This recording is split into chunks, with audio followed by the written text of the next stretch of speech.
જલિયાન કોચિંગમાં તમારા બધા વિદ્યાર્થી મિત્રોનું સ્વાગત છે. આજે આપણે ધોરણ 12ના નામાના મૂળ તત્વો વિભાગ સીમાંથી આપણે દાખલા નંબર 33 કરીશું. વિસર્જનને લગતું ચેપ્ટર 7મા નંબરનું તમારું ચેપ્ટર છે. વિસર્જનના વિભાગ સીમાં 2 દાખલા પૂછાય છે. એક પૂછાવાની છે આમનોંધ અને એક પૂછાવાની છે બાકીનો નિકાલ કેવી રીતે કરશું. આપણે બંને દાખલા સોલ્વ કરીશું. 33મા દાખલામાં રકમ છે કે વિસર્જન સમયે પાકા સરવૈયામાં જમીન મકાન અને રોકાણો 2 લાખના દર્શાવેલા છે. તો સૌથી પહેલું તમારે યાદ રાખવાનું કે જ્યારે મિલકત ચોપડે દર્શાવેલી હોય તો સૌપ્રથમ મિલકતના ખાતા બંધ કરી નાખવાના. બધા વિદ્યાર્થી મિત્રોને ખબર છે કે મિલકતો ખાતે હોય ઉધાર, ખાતું બંધ કરી તો મિલકતો ખાતે જમા કરવાનું અને મિલકતનું ખાતું લઈ જવાનું માલ મિલકત નિકાલ ખાતે. એટલે આપણે એની આમનોંધ કરીશું. માલ મિલકત નિકાલ ખાતે ઉધાર. માલ મિલકત નિકાલ ખાતે ઉધાર. જે મિલકતનું ખાતું બંધ કરી છે તેનું નામ લખીશું. તો તે જમીન મકાન ખાતે, તે રોકાણો ખાતે. જમીન મકાનમાં કેટલા હતા? 8 લાખ રૂપિયા. રોકાણોમાં કેટલા હતા? 2 લાખ રૂપિયા. હવે 8 લાખ અને 2 લાખનો સરવાળો કરીશું તો 8 લાખ અને 2 લાખનો સરવાળો થઈ જશે તમારો 10 લાખ રૂપિયા. એટલે યાદ રાખવાનું કે જ્યારે કોઈ મિલકત આપેલી હોય તો મિલકતનું ખાતું બંધ કરી માલ મિલકત નિકાલ ખાતે ઉધાર લઈ જાય, માલ મિલકત નિકાલ ખાતે ઉધાર કરવાનું અને જે તે મિલકત ખાતે જમા કરવાનું. એવી જ રીતે આપણે બીજી આમનોંધ કરીએ. એ જ પ્રશ્નમાં એક વખતની મિલકતોના ખાતા બંધ કરી નાખવાનું. પછી રકમ આપેલ છે કે તેના અનુક્રમે 9 લાખ અને 1,50,000 ઉપજ્યા. તો મિલકતની ઉપજ થઈ. પહેલી આમનોંધ પતી ગઈ છે આપણી. હવે બીજી આમનોંધ કરીએ. મિલકતની ઉપજની નોંધ કરીએ. તો મિલકત વેચતા જે કાંઈ ઉપજ થાય એ હંમેશા માલ મિલકત નિકાલ ખાતે આપણે ઉધાર કર્યું હતું. તો મિલકતની ઉપજ થાય ત્યારે બેંક રોકડ ખાતે ઉધાર કરવાનું. ઉપજ થાય એટલે રૂપિયા આવે એટલે. અને માલ મિલકત નિકાલ ખાતે જે ઉધાર કર્યું હતું એની ક્રોસ એન્ટ્રી કરી નાખવાની. તે માલ મિલકત નિકાલ ખાતે જે ઉપજ થઈ હોય, આપણાને ઉપજ્યા હતા જમીન મકાનના 9 લાખ રૂપિયા અને રોકાણોના 1,50,000 રૂપિયા. તેથી મિલકતોની કેટલી ઉપજ થઈ જે આપણે ખાતું બંધ કર્યું હતું એના 10,50,000 રૂપિયા ઉપજ્યા.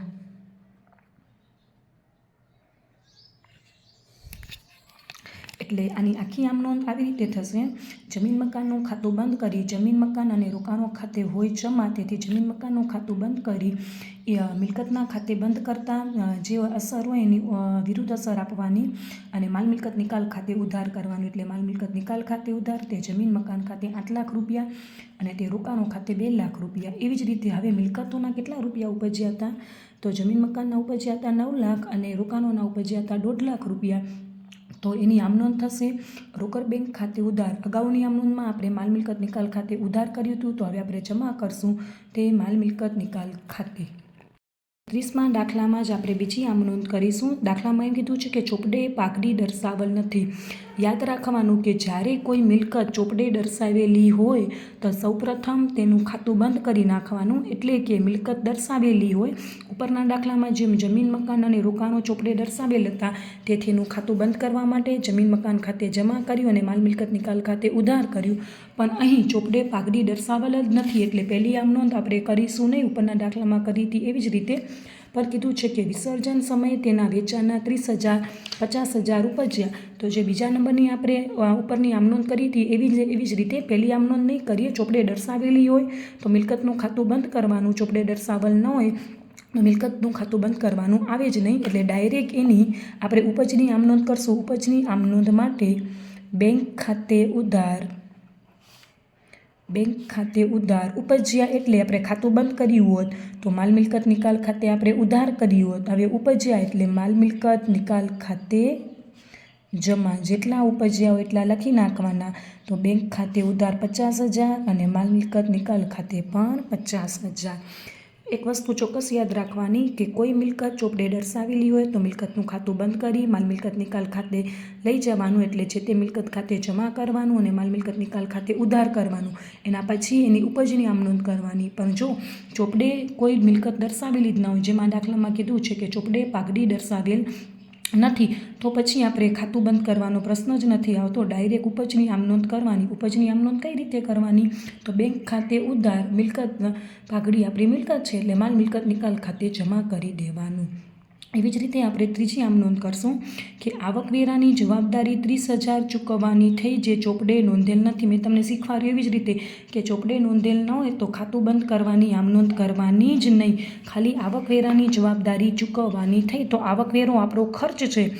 યાદ રાખવાનું, મિલકતની ઉપજ થાય તો માલ મિલકત નિકાલ ખાતે જમા કરવાનું અને દેવાની ચૂકવણી થાય કે ખર્ચની ચૂકવણી થાય તો માલ મિલકત નિકાલ ખાતે હંમેશા ઉધાર કરવાનું. તો આપણે આવકવેરો આપણો ખર્ચ છે એટલે આપણે ઉધાર કરીશું. માલ મિલકત નિકાલ ખાતે ઉધાર 30,000 તે ખર્ચ ચૂકવી એવી જ રીતે તે રોકડ બેંક ખાતે 30,000. યાદ રાખવાનું વિદ્યાર્થી મિત્રો, ધોરણ 12માં ભણતા વિદ્યાર્થીઓ ઘણા આ ચેપ્ટરમાં ભૂલ કરી દે છે કે એમ આપેલ છે કે આવકવેરાની જવાબદારી 30,000 ચૂકવવાની થઈ. તો ઘણા વિદ્યાર્થીઓ આ દાખલો સોલ્વ કરવા ટાઈમે આવકવેરા ખાતે ઉધાર તે રોકડ બેંક ખાતે જમા કરે છે.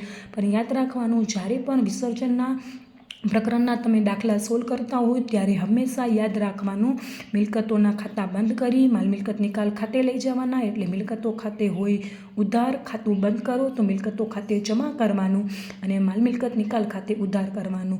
એને ટૂંકમાં આમ નોંધ એમ થાય કે મિલકતોના ખાતા બંધ કરી તો માલ મિલકત નિકાલ ખાતે ઉધાર તે રોકડ બેંક ખાતે જમા. હવે મિલકતની ઉપજ થાય તો અગાઉની આમ નોંધમાં આપણે માલ મિલકત નિકાલ ખાતે ઉધાર કર્યું હતું, તો હવે જ્યારે ઉપજ થાય ત્યારે માલ મિલકત નિકાલ ખાતે જમા કરવાનું અને ઉપજ થાય છે એટલે રોકડ બેંક ખાતે ઉધાર કરવાનું. પણ કોઈ મિલકત ચોપડે દર્શાવેલી જ ન હોય, જેમ પાઘડી ચોપડે દર્શાવેલ ન હતી, તો આપણે પ્રથમ આમ નોંધ કરવાની આવતી જ નથી. ડાયરેક્ટ ઉપજની જ આમ નોંધ કરવાની આવે છે.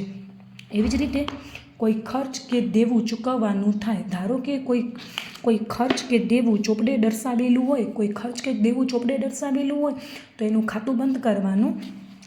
દેવા ખાતે હોય જમા, ખાતું બંધ કરી તો વિરુદ્ધ એન્ટ્રી આપવાની. દેવા ખાતે હોય જમા, ખાતું બંધ કરવા માટે દેવા ખાતે ઉધાર કરવાનું અને માલ મિલકત નિકાલ ખાતે જમા કરવાનું.